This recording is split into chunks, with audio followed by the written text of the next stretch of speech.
Uma vez mais nos encontramos para estudarmos a Bíblia. Eu quero saudar a todos vocês com a graça e a paz do Senhor Jesus e dizer que estamos felizes por podermos juntos estudar a Bíblia. Eu agradeço a todos vocês, onde quer que se encontram, que estudam conosco a Bíblia diariamente, a todos vocês que são inscritos no canal Hora Tranquila no YouTube, aqueles que ainda não se inscreveram, inscrevam-se também.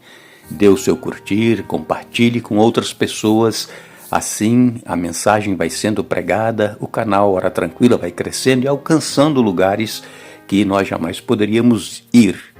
E também nós agradecemos a todos vocês que nos escrevem, dizendo de onde nos ouvem e mandamos sempre um alô para vocês. Temos aqui a Marlene Rodrigues Costa, é de Vitória da Conquista, na Bahia, o Vilmar Antônio e todos os irmãos de Campo Belo, em Minas Gerais, Maria Albuquerque, também o Cleudinaldo Nascimento, a esposa Jaicirlene, os filhos Hudson e Caleb, são de Altamira, no Pará, o Cleudinei e família de Pacajá, no Pará, e também Adão Alves de Araguatins, todos que acompanham aqui conosco os estudos diariamente. A Cleia Ferreira de Caruaru, Pernambuco, Roseli Menezes Oliveira de Areia Branca, Sergipe, e também Denise Silva de Morrinhos, em Goiás. Que Deus abençoe a todos. Procuraremos sempre mandar um alô para vocês. Iremos orar. Senhor Deus e Pai que estás nos céus, uma vez mais te agradecemos por todas as bênçãos que nos tens concedido até este momento. Te agradecemos por mais este dia de vida, por este momento que teremos estudando a Tua Palavra. Pedimos a unção do Teu Espírito Santo para que possamos compreender a Tua vontade e praticá-la em nossa vida. Pedimos, ó Deus, bênçãos especiais a todos os nossos irmãos e amigos onde quer que estejam estudando a Bíblia conosco, e aqueles que pedem orações, que recebam as bênçãos conforme a Tua vontade, em nome de Jesus. Amém.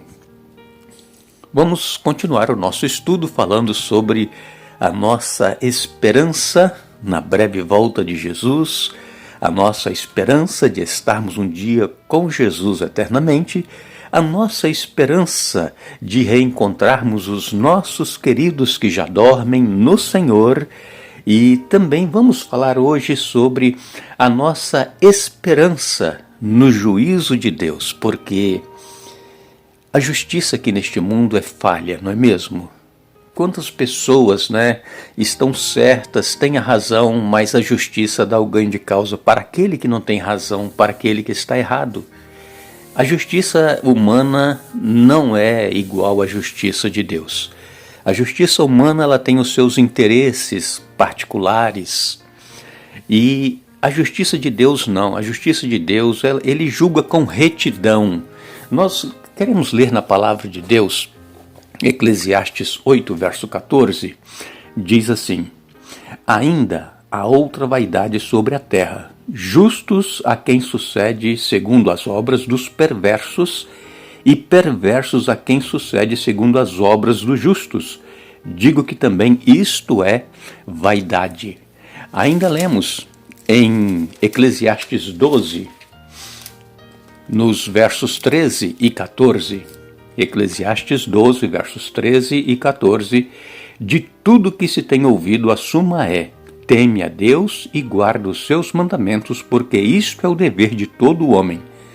Porque Deus há de trazer a juízo todas as obras, até as que estão escondidas, quer sejam boas, quer sejam más. Deus, ele vê tudo. Deus, ele é onisciente. Deus, ele é onipresente. Ele está em toda parte e ele vê todas as coisas. E aquelas obras, aquelas coisas que nós cometemos e que estão escondidas aos olhos humanos, Deus vai trazer a juízo.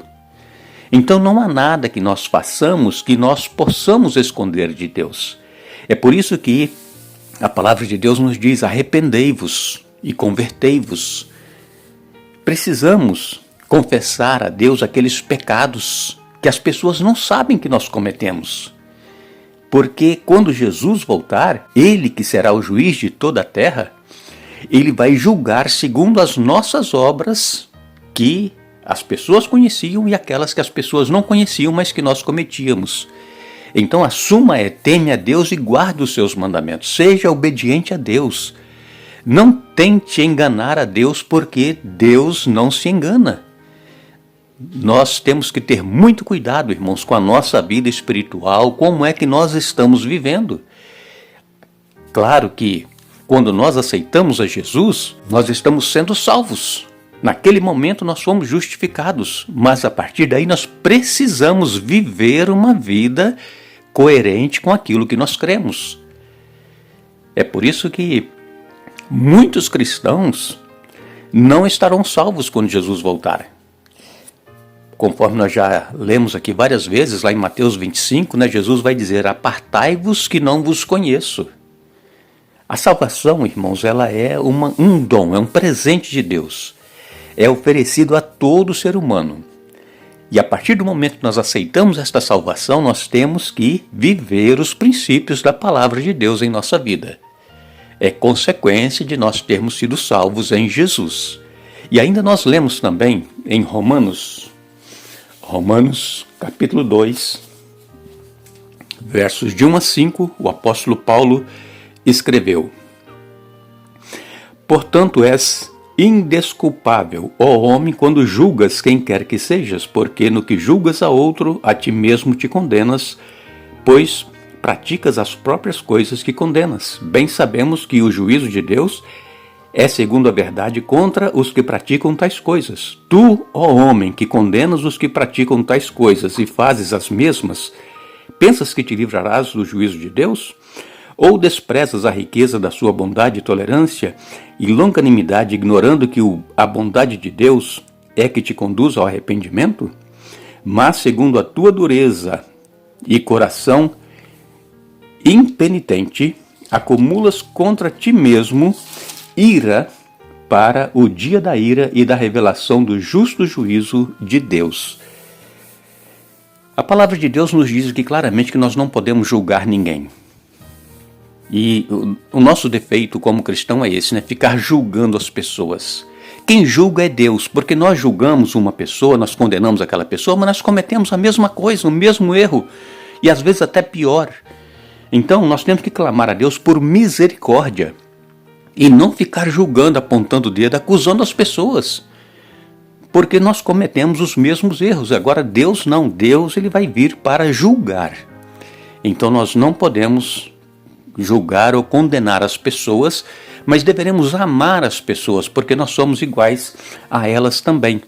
Ainda em 2 Coríntios, no capítulo 5, 2 Coríntios, melhor dizendo, e vamos ler antes, Romanos 14, verso 12. Romanos 14, verso 12, o apóstolo Paulo diz assim: assim, pois, cada um de nós dará contas de si mesmo a Deus. Por isso nós não podemos ficar julgando e condenando as pessoas, porque nós vamos ter que dar contas a Deus de nós mesmos. Deus é que vai julgar a todos. E então em 2 Coríntios 5, verso 10, o apóstolo Paulo escreveu: porque importa que todos nós compareçamos perante o tribunal de Cristo, para que cada um receba segundo o bem ou o mal que tiver feito por meio do corpo. Todos nós compareceremos perante o tribunal. Ninguém escapará.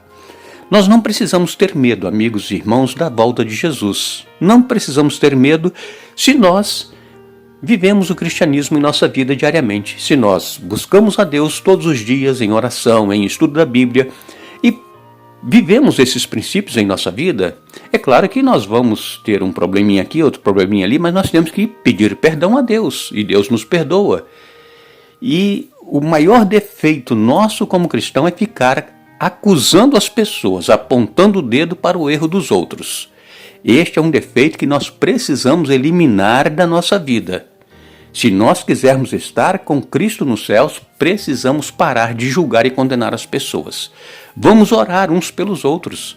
Vamos pedir a Deus forças para vencermos estes defeitos que nós temos, porque todos pecamos e destituídos estamos da glória de Deus. E nós deveremos estar certos de uma coisa: Deus, Ele julgará cada ser humano sem exceção. Ninguém ficará livre de ser julgado por Deus.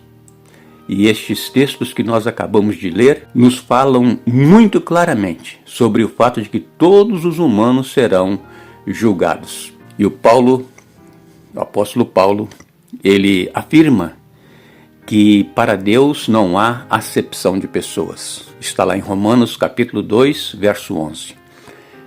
Deus trata todos nós igualmente. Não há ninguém que tem preferência porque faz isso, porque faz aquilo. Somos todos iguais. Isso quer dizer que Deus será sempre justo em seu julgamento. Deus, ele não fará injustiça a ninguém. E cada um de nós seremos julgados com imparcialidade, com justiça, com retidão. Mas Deus não deixará de julgar pessoa nenhuma. Todos serão julgados por Deus. Que Deus tenha misericórdia de nós, que Deus, através do seu Santo Espírito, transforme a nossa mente, o nosso coração e nos ajude a amar e não condenar as pessoas. Lembre-se, quando nós fizermos a um destes meus pequeninos irmãos, a mim o fizestes. Mateus 25, verso 40. Que Deus nos abençoe.